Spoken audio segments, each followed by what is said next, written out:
Well,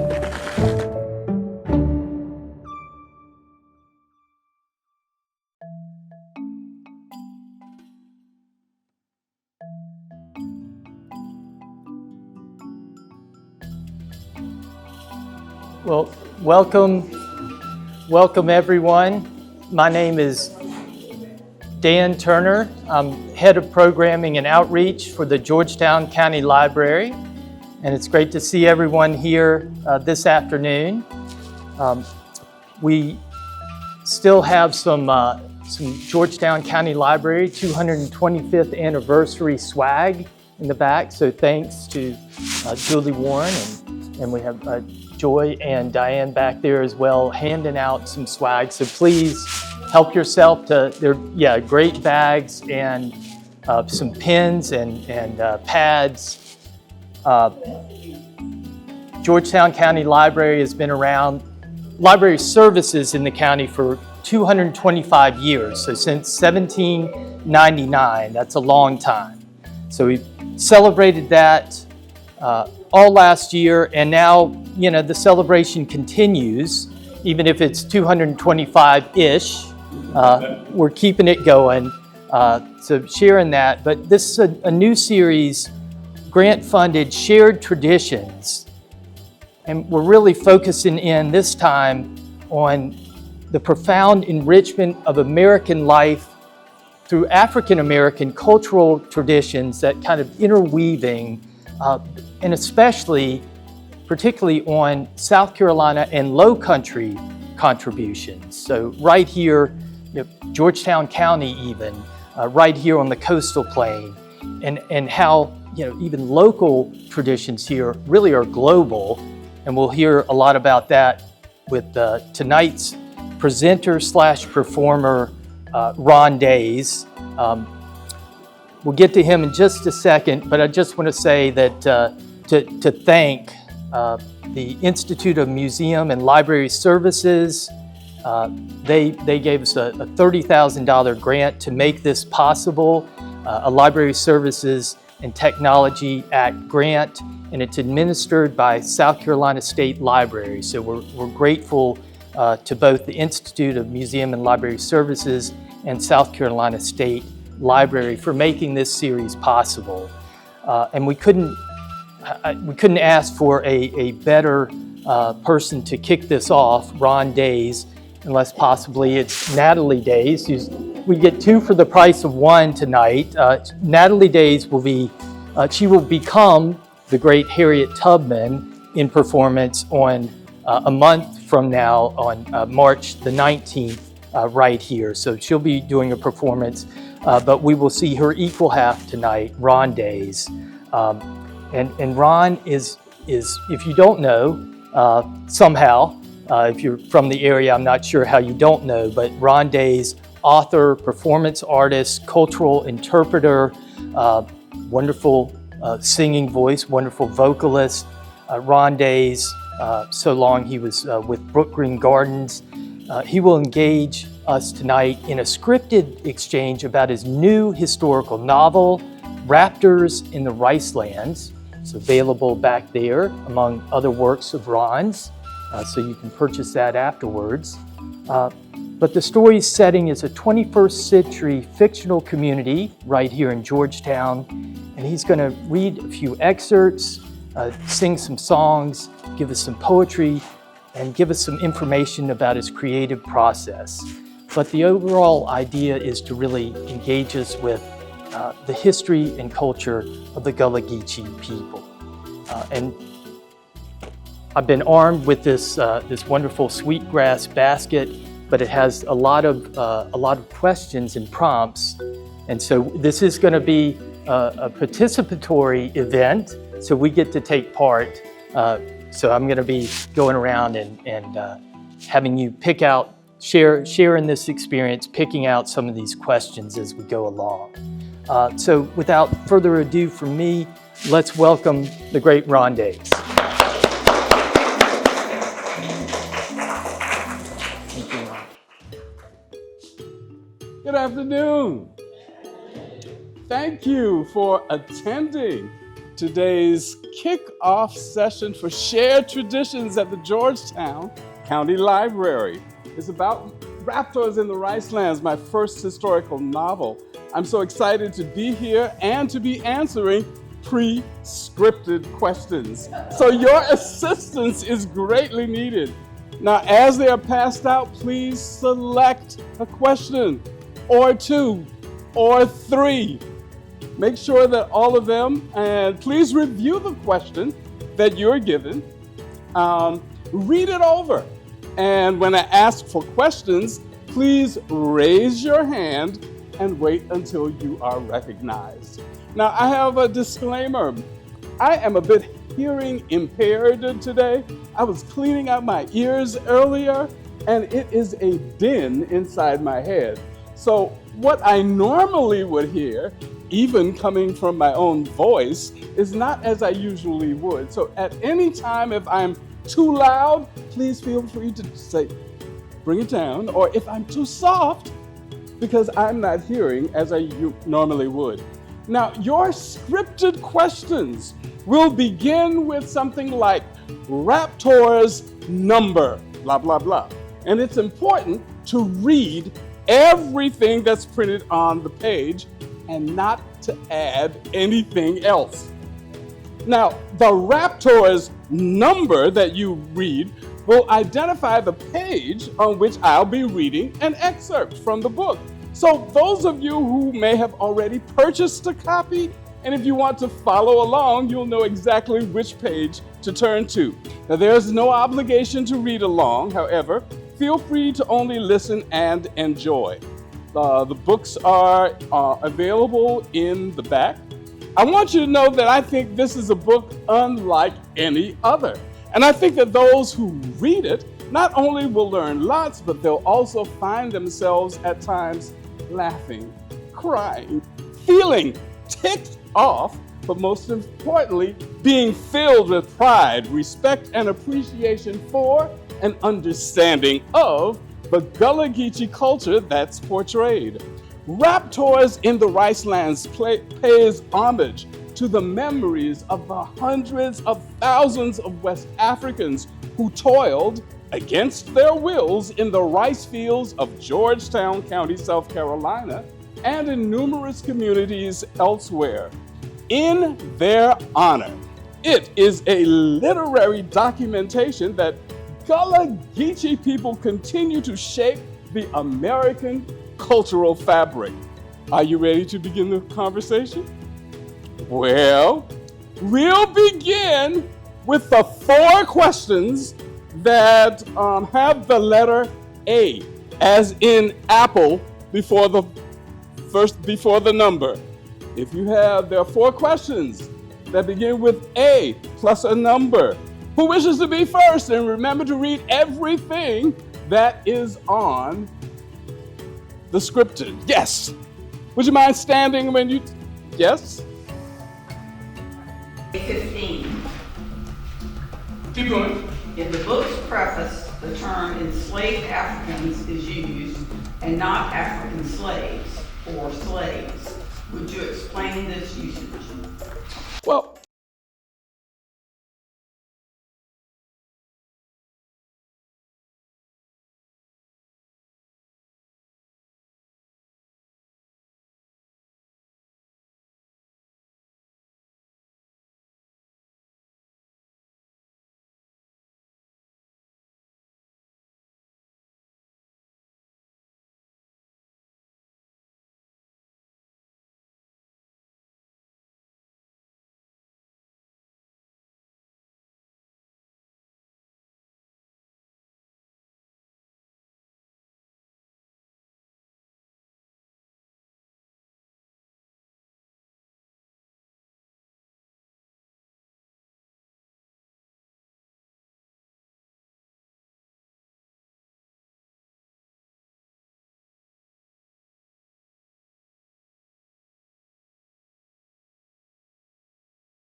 please stand.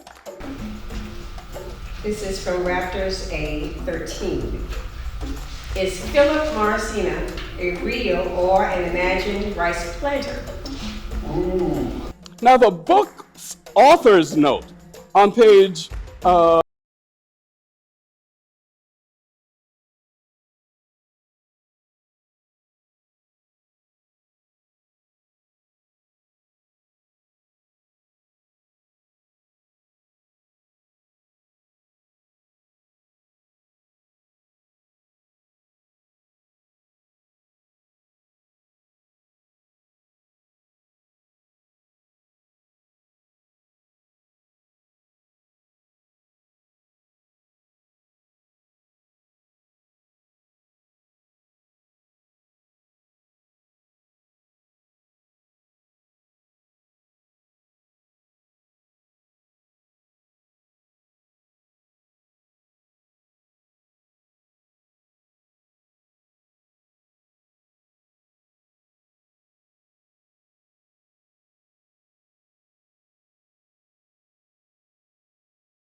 A16. A16. Thank you. What are the Raptors in your story? And what are the Ricelands? Great question.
Last question beginning with A. What's the significance of Carolina gold rice? And that is number 11A. 11. 11. Just a second. Well,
please stand.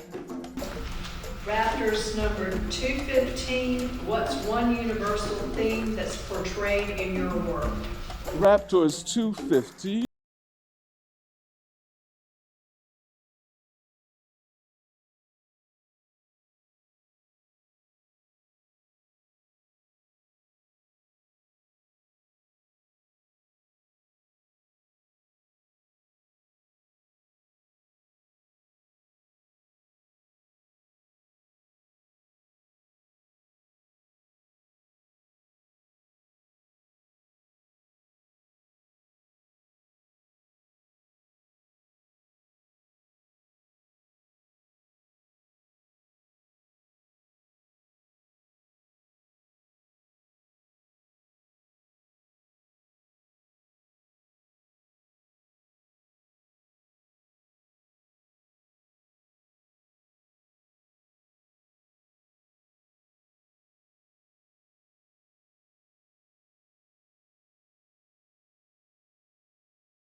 excerpt of their recent quarrel haunted him.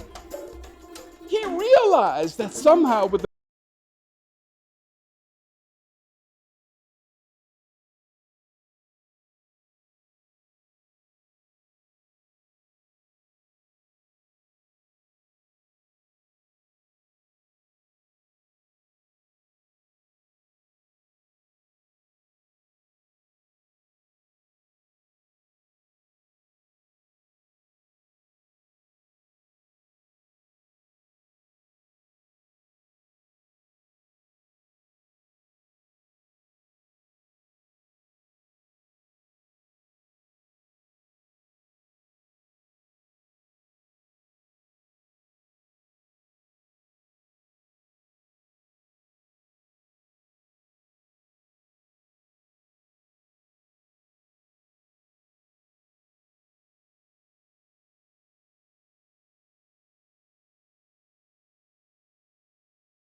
created in this new world rituals that help them to know who they were, celebrations.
Next question.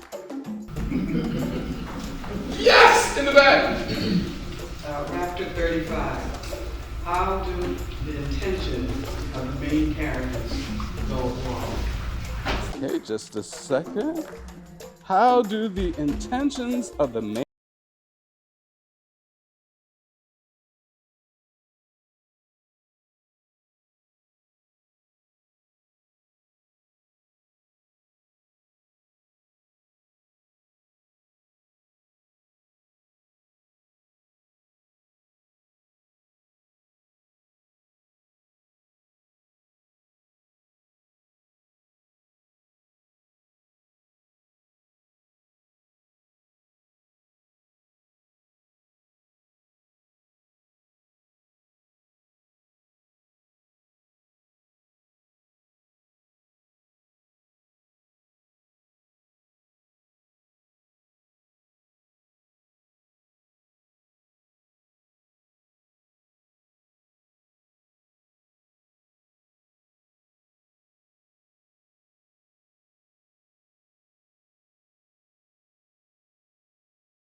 Next question. Yes! May I see it? You may say. Rapture number 242. Rapture You grow up singing and hearing Negro spiritual. Hold on just a minute. Raptors 242.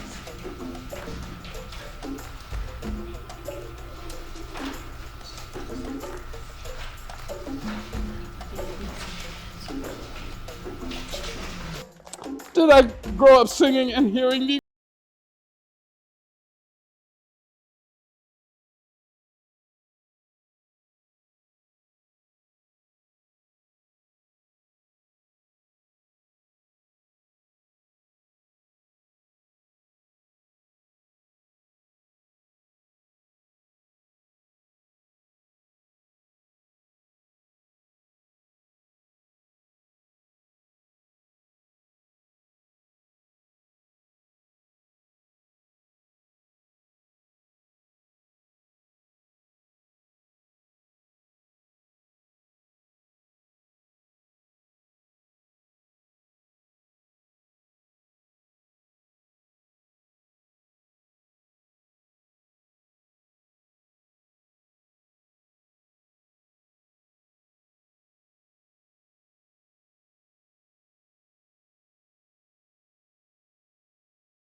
But unengaged.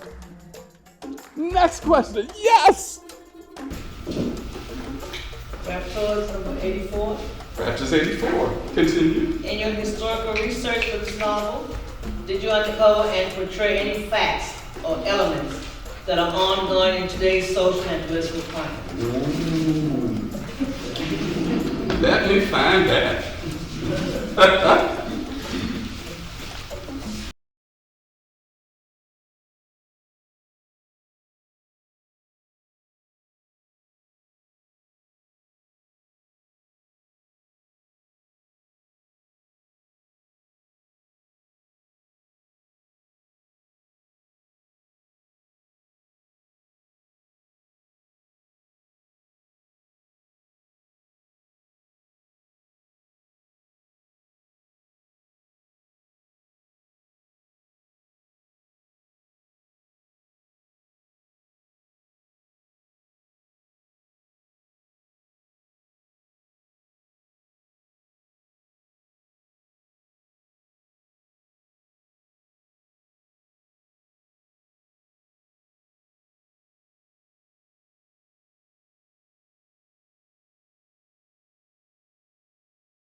life.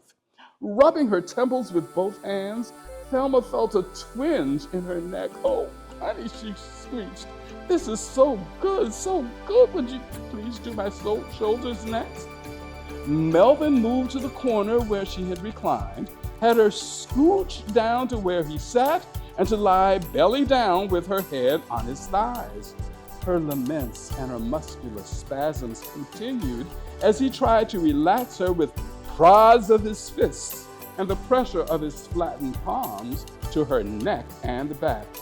Today, I found a handwritten notebook of Daughters of the Confederacy quotations that was tucked away on the library shelf that I was assigned to work on, Thelma said softly. Her volume intensified as she continued. "I know it was my supervisor who left it there for me to find. I think she's trying to spook me to quit, but I got her number. I ain't going nowhere." Her muscles contorted as she reflected silently on the quotations she had read. "Honey, reach in my pocketbook, please," she sighed. "It's there on the floor on your side of the sofa." Thelma lifted her head as Melvin turned and stretched his right hand down to the left and right to search for her purse. She felt his body relax as she laid her head face up on his left thigh and stretched out on the sofa. Rifling through the purse, she pulled out a stack of folded papers of copied handwritten words. She read the first aloud. "The work of the United Daughters of the Confederacy is not based on sentiment alone, as the records of our work will show. Our main objects are memorial, historical, benevolent, educational, and social. We are building monuments of bronze and marble to our noble Confederate dead as an inspiration to future generations. We have built and assisted in building all over the South monuments in the form of soldiers' homes, hospitals, memorial homes, halls, and schools for the descendants of our Confederate soldiers, in whose veins flow pure Anglo-Saxon blood, who otherwise could not be educated." Mrs. I.W. Faison, President of the North Carolina UDC, 13th Annual Convention, 1909. "What?" Melvin exclaimed. "Let me see this." He pulled the sheets of paper from her hands and read slowly.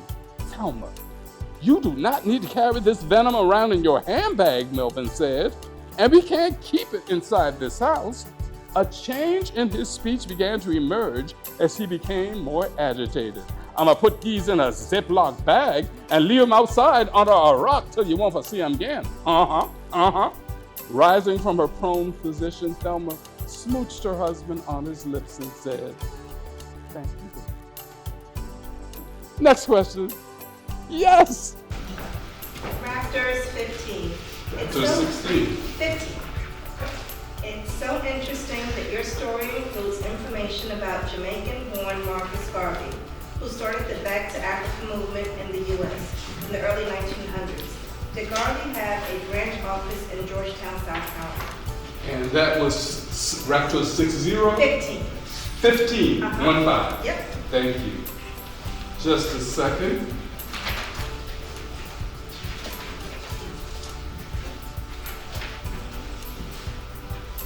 Raptors 15.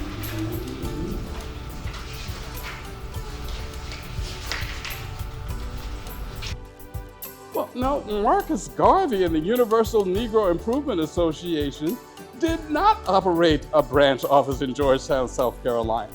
His movement encouraged those of African descent to return to Africa to their ancestors so that they could have their own empire because they were poorly treated in America.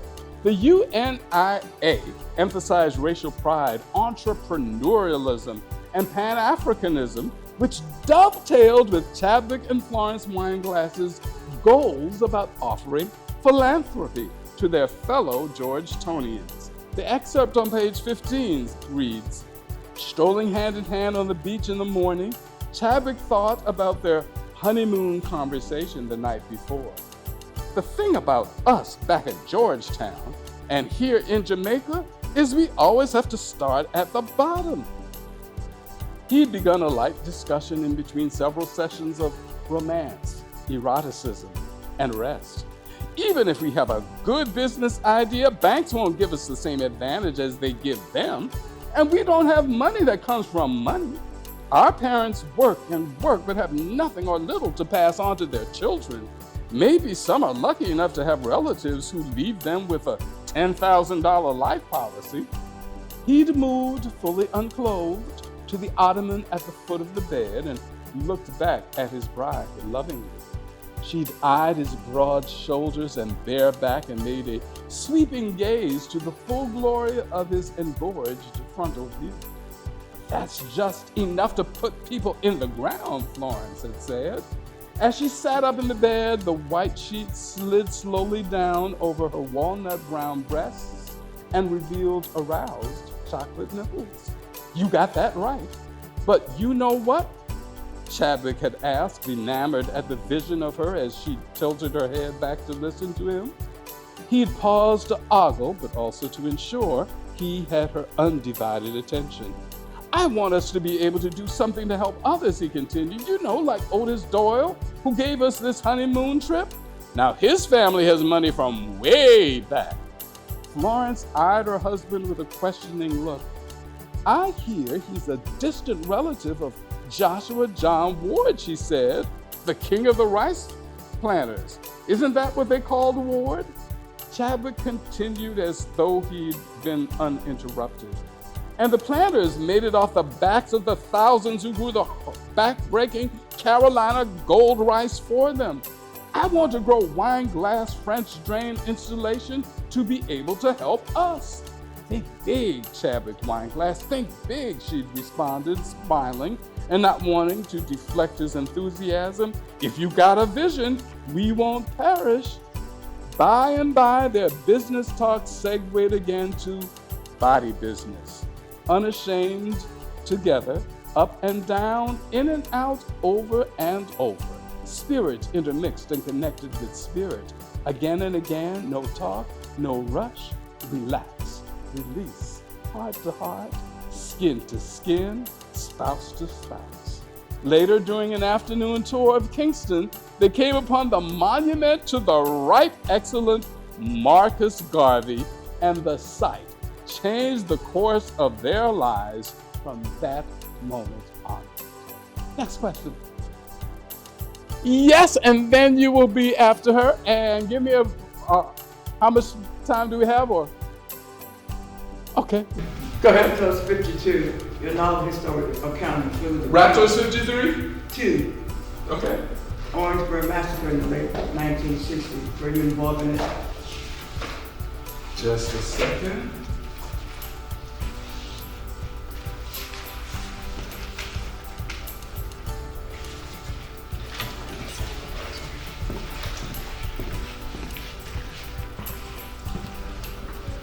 Raptors 5-2, is it? Your novel's historical accounts include the Orangeburg Massacre? Yes. Yes, of the late 1960s. The Orangeburg Massacre of 1968 was one of the most violent but least recognized markers of the civil rights movement. I was only about 12 years old when it occurred and was living on St. Helena Island. One of my sisters, Irene Daise Hicks, to whom I've co-dedicated this book, was involved in the event. A student at South Carolina State College, she fell and was hurt when police bullets rang out following the student protest of the bowling alley. Now, our mother contacted our cousin, William Gregory, who was the real Dr. Buzzard, to travel to Orangeburg and retrieve her, as our family didn't have a car. Now, in Raptors, the Dr. Buzzard of the Mossaville community is named William Duncan. His son is Gregory Duncan, and it is William Duncan who rescues the 3 fictional Georgetown County students from the massacre, beginning on page 52. The nerve-wracked young adults had filled him in on the details of the melee during the 2-hour late Thursday night return journey. Duncan had heard only snatches of information about the incident during the evening's World News TV broadcast. He was certain that their eyewitness accounts were more truthful. Over time, the event became recognized as one of the most violent but least recognized markers of the civil rights movement. The teens apprised William Duncan that the student standoff with the local law enforcement officials had begun 3 days earlier. Co-eds from South Carolina State College and Claflin University had visited the All-Star Bowling Lanes to protest its whites-only policy. Owner Harry K. Floyd, however, refused them entry, maintaining that because his business was private property, it was exempt from the Civil Rights Act of 1964 and other segregation laws. The protesters left peacefully. The next night, a larger group of unarmed students visited the bowling alley, but they were met by police equipped with fire hoses, to keep their protesting at bay. Students taunted officers, lit matches, and during the skirmish, a plate glass window at the bowling alley was broken.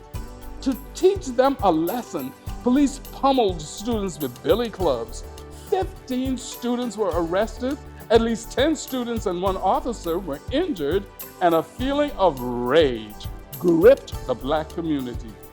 Come Thursday, South Carolina-born civil rights activist Cleveland Sellers, along with about 200 protesters, including the 3 from Georgetown, gathered on the South Carolina State campus to decry the local bowling alley's ban on blacks and racial segregation at all privately owned businesses. They started a large bonfire near the campus entrance. Through the flames, they eyed National Guardsmen who had been deployed to quell a potential riot, and the police who had been armed with shotguns and buckshot used for hunting large game. State Law Enforcement Division Chief Pete Strom ordered the fire be put out after students had taunted law enforcement with words, rocks, and other objects. A police officer was struck in the face with an unidentified hurled object as the fire was extinguished, and mayhem ensued. In the darkness, claiming to have heard gunshots, police opened fire on the protesters, and students scurried to safety. 3 casualties resulted. At least 28 protesters were shot and wounded as black gatherers fled. Sellers was shot in the armpit, arrested for inciting to riot, and sentenced to 1 year of hard labor. Mr. Sellers didn't incite no riot, the Georgetown students confided to Duncan. He wasn't agitating. He was just helping us to know that we have rights. Some people are like buzzards, Duncan said. They see the life and beauty in others, but they don't understand it, and they get scared. So they pick and pluck and poke their talons into those who help others see their worth, to devour their beauty, their glow, till they're fit to be buried. That's what's being done to Sellers and the students who got shot. But remember, children, what has been buried ain't always dead. He paused, then continued, in fact, some people try to bury me because I know plants. Well, the roots of every plant is the thing that nurtures it. Let your roots grow down, even when others try to bury you. When you blossom, your seeds, your leaves, your stems will make the world a better place. I promised you, and then we're going to 256 and close out. Okay, Raptors 218. In your book, do readers get an understanding of Gullah cuisine or Gullah Geechee food ways? 218? Yes. Just a second.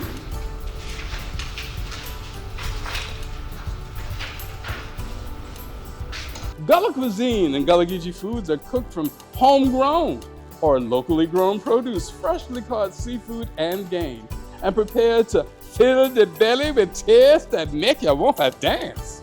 Now listen to this excerpt from page 218. Abraham and Precious Marshall snapped beans, seasoned fish, and joked between themselves like an old married couple in their kitchen. They were unaware of their guests' imminent return, their daughter-in-law Thelma by car, or their son Melvin arriving by foot. Can't have no rice for dinner today, ain't it? Abraham asked, with lips frowning and eyes pouting. No, Abraham, man, Precious responded. No rice this day, not with Telna at the table. God help me, no. I can make some good up macaroni and cheese and some stick to the belly cornbread. Then we all can have a sit down and talk about this tension what seemed to hang over Melvin and Telma like a dark cloud. She snapped several pole beans into a white corning bowl that was decorated with an edging of blue roosters. Abraham said. It's a shame the child can't be round no rice but a cook dough. Nothing but a crying shame. Now, this was a Binya Melvin who had married a Kumya, and the Kumya couldn't be around rice.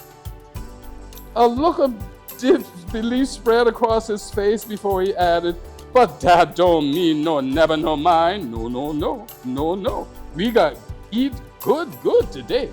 Cornbread for the mind," Precious began saying with a chuckle. "Fush for purify the blood, and macaroni and cheese for tantalize the belly when it travel down the short, and even more when it get there." She and her husband guffawed with joy and clapped their hands. "When you done season the fush, Abraham, chop up that okra and them tomatoes over there on the counter, yeah? I've been telling Melvin to check the cage down to the dock.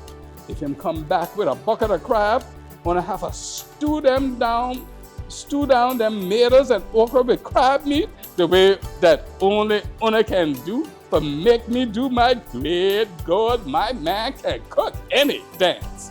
From her chair, Precious performed a jig, swaying to the left, moving to the right, hands in the air, palms flexing up and down, fingers snapping, eyes smiling, shoulders dipping, lips crinkling, torso thrusting, feet thumping, and all her attention turned to her man.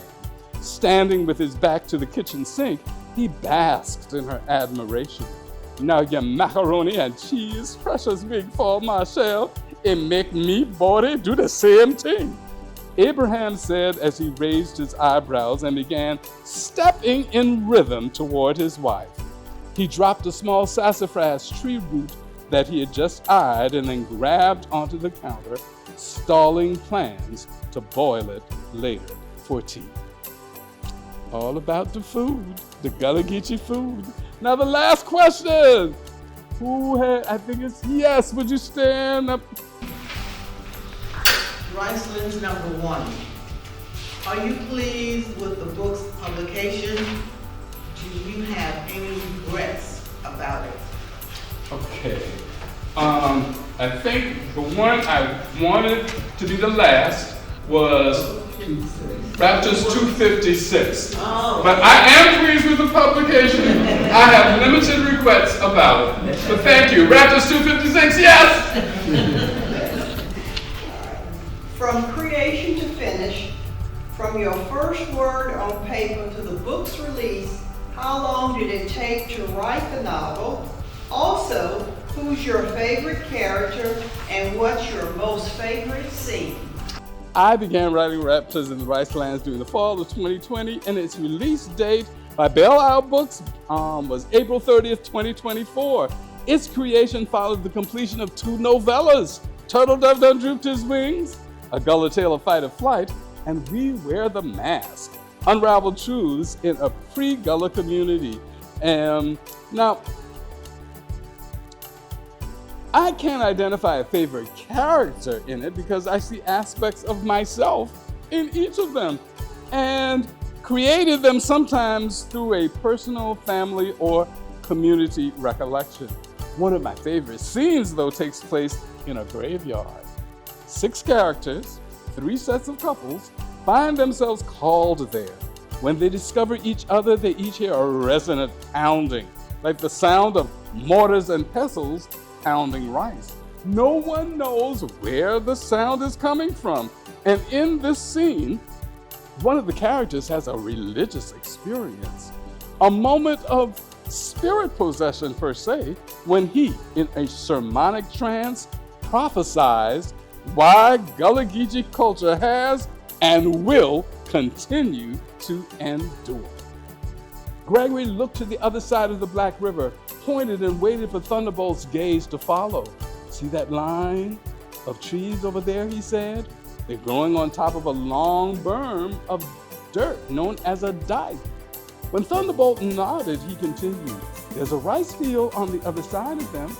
There are miles upon miles of dirt banks all around each former rice field in Georgetown County, and there are about 45,000 acres of those." Gregory's history lesson began to churn stories like the pounding of a mortar and pestle, husking grains of rice. The rhythm of his words pounded up and down, up and down, up and down. These Africans lying here, and their families transformed this earth with dikes and fields and ditches and paths in forests that once were cypress swamps. What they did to this land was on the scale of construction that can be seen in Egypt of the pyramids. God did this through these people brought from shores far, far away. They knew these fields. Thousands died in these fields. They grew this rice that fed the world with skills that were etched on their DNA. Caught up in a West African rhythmic shamanic storytelling stupor, Gregory did not notice the approach of Eloise and Sybil, Melvin and Thelma. Each couple stood on either side of Timothy Thunderbolt, their common denominator, as they listened and learned. Perspiration droplets began to dance down Gregory's face. He resumed his trance-like oration, up and down, up and down.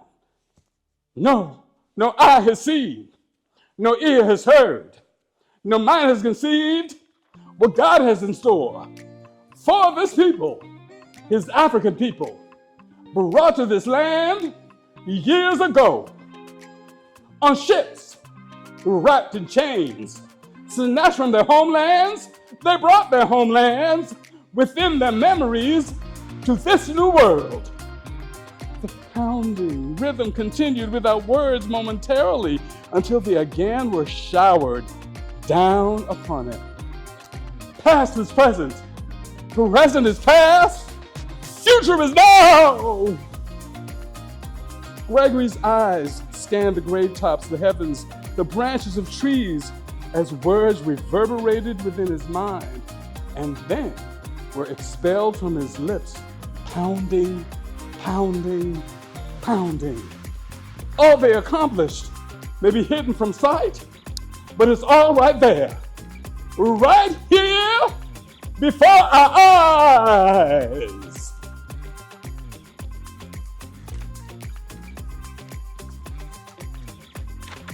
Now, I want to thank you for listening to these excerpts of my historical novels, Many Stories. I hope they have intrigued you with our shared traditions. Stories are important to a people's heritage, to an understanding of themselves. May the reverberations of an unseen mortar and pestle inspire you as you read, or if you get an audio book for which I'm narrating as you listen to them. May the rhythms of each story pound up and down, and remind you that as seen in the Ron Daise quote on a wall at the International African American Museum in Charleston, South Carolina, mine is a living culture, not one of some 200 years ago. It's a culture that continues to shape our surroundings.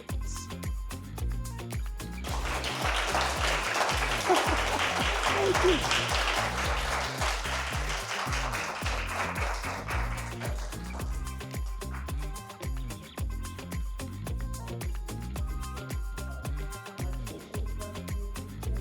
Yes, I would. And please make sure that the prescripted questions are turned back in. Anyone have a question for me? I thank you so much for coming out. Yes, what's your question?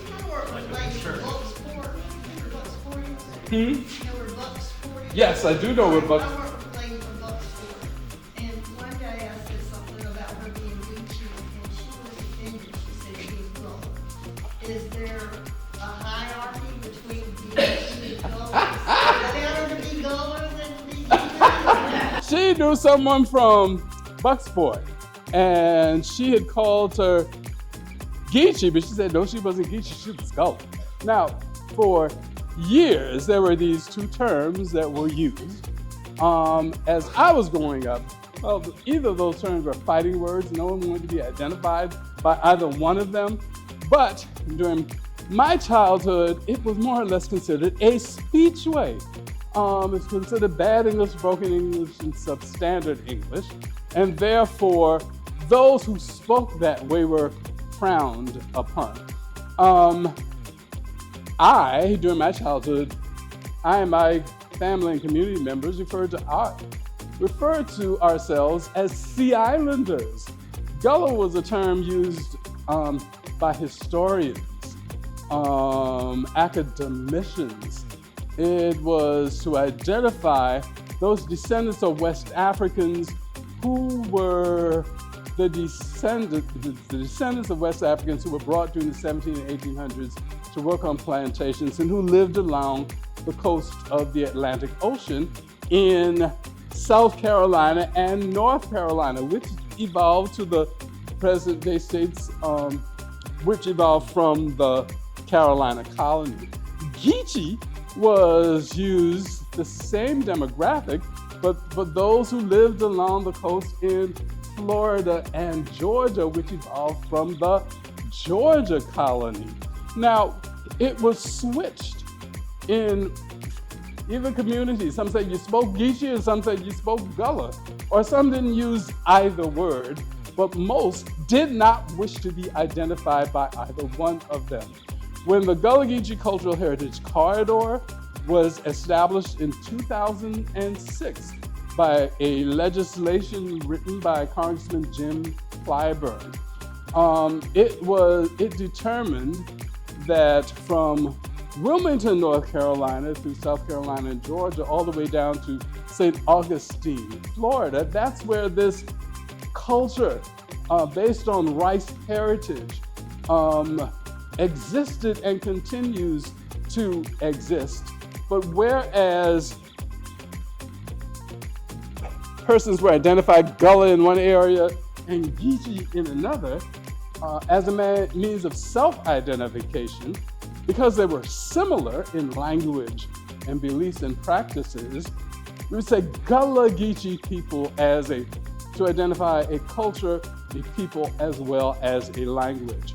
Now, in my bio, I'm a native of St. Helena Island, South Carolina. I moved to Georgetown in 2004, and even to this day, there are a few Georgetonians who identify as Gullah or Geechee. Now, they're Georgetonians. They're proud Georgetonians, and they think of Gullah and Geechee as something from the Sea Islands. But the culture extends to mainland communities, such as Georgetown County, based on the heritage that I tried to share aspects of in Raptors and the Ricelands and others. So there is no real hierarchy, and hopefully, if not by the end of this year, that person will, oh yes, I'm Gullah Geechee, and decide to be proud about it. Anyone else?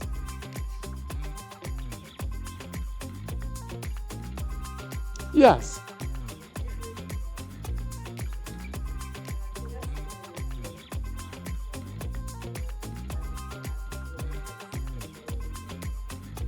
The igniters.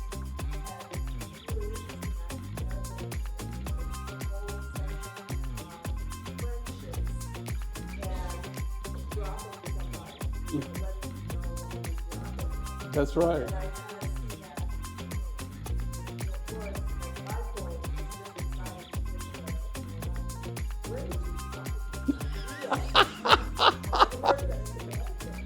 Well, where'd I come up? I really don't know. You know, early in the morning, oh, this is what you need to do. Because characters begin to talk to you. There are so many characters in my head from this book. And there had been so many characters from the two novellas that I had written. And also, after I finished the two novellas, I had written a play, this Gullah Geechee play. And so there were all these characters, and it just, well, this is what needed to happen, is what they told me. So that is what I wrote down. I would say, because I'd read in one of the excerpts, I talked about the Massillville community and Darkacia plantation, and someone had told me, they were reading my book, and I said, well, hopefully you're enjoying. Yes, they are. And they said, and they were trying to find those plantations. I said, well, it's a novel. It was fictional. You may find when you read into it, it might remind you of nearby communities for which many of you may give a name to. But as I said, the characters are all fictional. Anyone else? Well, I am honored that you stayed to listen. Thank you.